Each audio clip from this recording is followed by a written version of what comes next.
Hello नमस्कार दोस्तों, स्वागत है आपका आपके अपने एजुकेशनल चैनल लोकल क्लासेस पर। आज हम जानेंगे क्लास 8 की प्रश्नावली 1 के बारे में, जिसका नाम है परिमेय संख्या। तो परिमेय संख्या क्या होती है, इसके बारे में हम जानेंगे। उससे पहले हम कुछ बेसिक चीजें जान लेते हैं, जैसे कि प्राकृत संख्या क्या होती है। प्राकृत संख्या प्राकृत संख्या के बारे में आप सभी जानते ही होंगे, आपने पढ़ा है छठी, सातवीं, आठवीं क्लास में। तो प्राकृत संख्या होती है कि जहाँ से हम गिनती शुरू करते हैं, 1, 2, 4 से लेकर अनंत तक। ये संख्या क्या कहलाती है? प्राकृत संख्या। अब प्राकृत संख्या के आगे हम पढ़ते हैं पूर्ण संख्याएं। तो पूर्ण संख्या क्या होती है? पूर्ण संख्याएं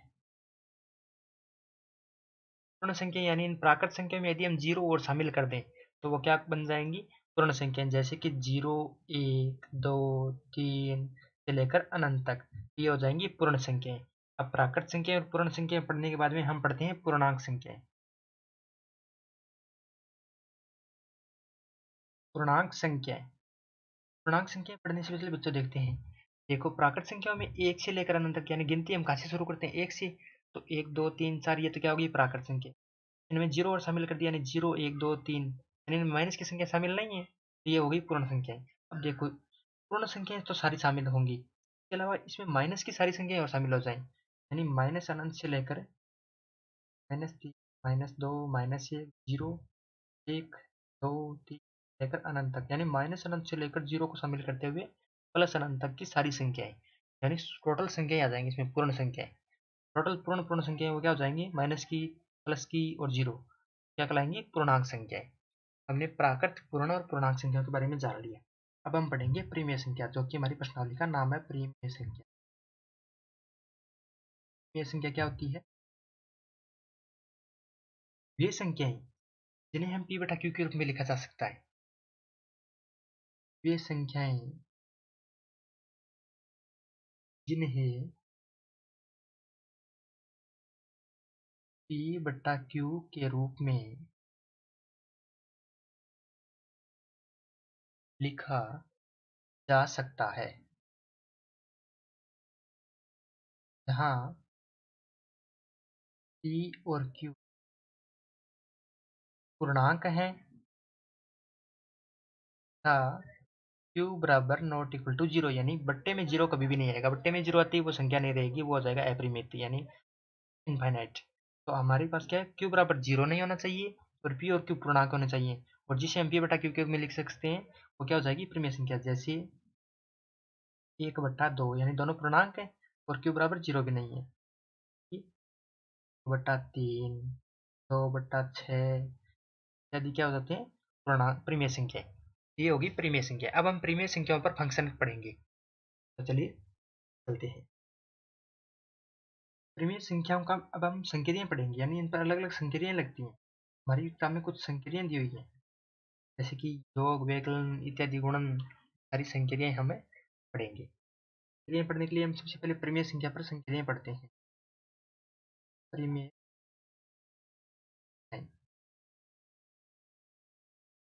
प्रीमिय संख्या के बारे में एक एक लाइन ध्यान से देखेंगे। प्रीमिय संख्या योग, व्यकलन और गुणन की संक्रिया के अंतर्गत क्या होती है? संवृत होती है। योग, व्यकलन और गुणन के अंतर्गत क्या है? संवृत। योग, व्यकलन और गुणन के अंतर्गत संवृत। संवृत का मतलब यानी कि यदि हम प्रीमिय संख्या में प्रीमिय संख्या को जोड़ेंगे, क्या प्राप्त होगी? प्रीमिय संख्या ही प्राप्त होगी। ये नियम क्या हो गया? योग के अंतर्गत सैवृत। सैवृत का मतलब यानी एक ही वृत्त में से हम कोई संख्या उठाएंगे, यानी प्रीमिय संख्याओं का वृत्त है, उसमें से संख्या उठाई और उसी में से जोड़ी, उसी में से हमें दूसरी संख्या मिल जाएगी। जैसे हम 1+2 जोड़ें तो 3 आता है। एक भी पूर्णांक संख्या यानी पूर्ण संख्या, 2 भी पूर्ण संख्या और 3 भी पूर्ण संख्या। इस प्रकार पूर्ण के अंतर्गत सैवृत। इसी प्रकार ये प्रीमिय संख्या भी है, पट्टे में एक लगा दें तो एक के अंतर्गत भी क्या होगी? सैवृत। यानी प्रीमिय संख्या में प्रीमिय संख्या को जोड़ेंगे तो प्रीमिय संख्या ही मिलेगी, और यदि हम प्रीमिय संख्या में प्रीमिय संख्या को घटाएंगे तो भी प्रीमिय संख्या ही मिलेगी, और यदि प्रीमिय संख्या को प्रीमिय संख्या के साथ में गुणा करेंगे तो भी प्रीमिय संख्या ही मिलेगी। योग, व्यकलन और गुणन के अंतर्गत क्या है? ये सैवृत। के लिए हम समझ गए होंगे आप। 1+2 यानी 3, 3 - 2 बराबर 1। इस प्रकार यदि योग करेंगे, व्यवकलन करेंगे, गुणन करेंगे तो क्या आएंगे? सवरित। अगला पढ़ते हैं। परिमेय संख्या के लिए पढ़ रहे हैं हम सारी। योग की क्रिया क्या है? क्रिया क्रम विनिमय। क्रम विनिमय का मतलब जैसे कि कोई भी दो परिमेय संख्या है a+b, यदि हम a+b जोड़े हैं या b+a जोड़े, ये दोनों क्या होंगी? बराबर ही होंगी। इस प्रकार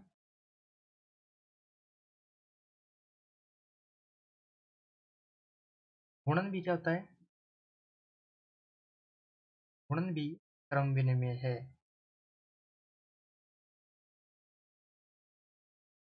गुणन क्रम विनिमय कैसे हो गया? जैसे कि गुणा b, b गुणा a, यानी इनका क्रम चेंज कर सकते हैं हम, इधर से उधर ले जा सकते हैं इनको। b गुणा a लिखो या a गुणा b लिखो, आंसर समान ही आएगा। a+b लिखो या b+a लिखो, आंसर समान ही आएगा। अब ये व्यवकलन यानी घटाव और भाग के लिए, इन दोनों के लिए क्या होता है? क्रम विनिमय नहीं होता। यानी व्यवकलन करेंगे और भाग करेंगे, यानी घटाव और भाग के लिए व्यवकलन नहीं होता। और इसमें योग, व्यवकलन और गुणन 3 दे रखे हैं। ये भी क्या है? भाग के अंतर्गत क्या है? आवृत नहीं है। अब आगे देखो।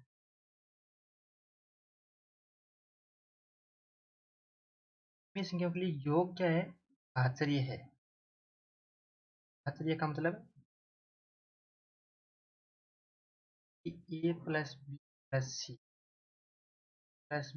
प्लस सी, यानी कोई भी 3 संख्या है, परिमेय संख्या है।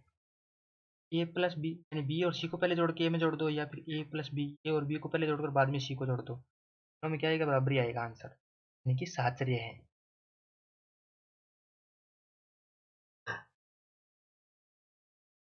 व्यवकलन क्या है? साहचर्य नहीं है। साहचर्य नहीं है। हम किसी भी संख्या को घटाकर फिर उसमें घटाकर फिर a-b कर कर फिर ये नहीं घटा सकते, करेंगे तो ऐसा गलत हो जाएगा। -b - c -b बराबर नहीं होगा। नियम देखो।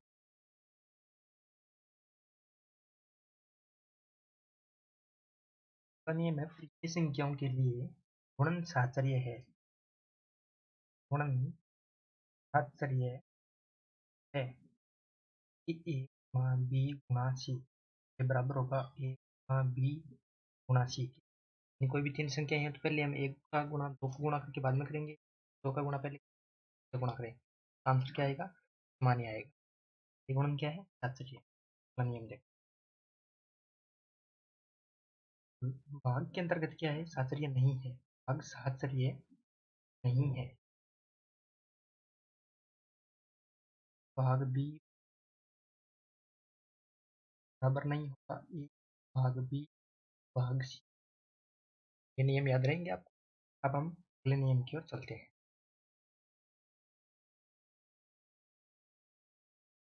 परिमेय संख्याओं के लिए शून्य क्या है? योज्यतात्मक। शून्य योज्यता कैसी है? परिमेय तत्समक है। योज्यतात्मक कैसी है? जैसे कि कोई भी संख्या है a, 0 जोड़ेंगे तो वापिस हमें वही संख्या मिलेगी, इसलिए शून्य क्या हो गया? योज्यतात्मक। परिमेय संख्याओं के लिए एक क्या है? गुणात्मक तत्समक, गुणनतात्मक। ओके, यानी कोई भी परिमेय संख्या है a का गुणा करेंगे तो वापिस हमें वही संख्या मिलेगी, ये एक क्या हो गया? गुणनात्मक तत्समक। हम वितरकता नियम पढ़ेंगे। वितरकता नियम।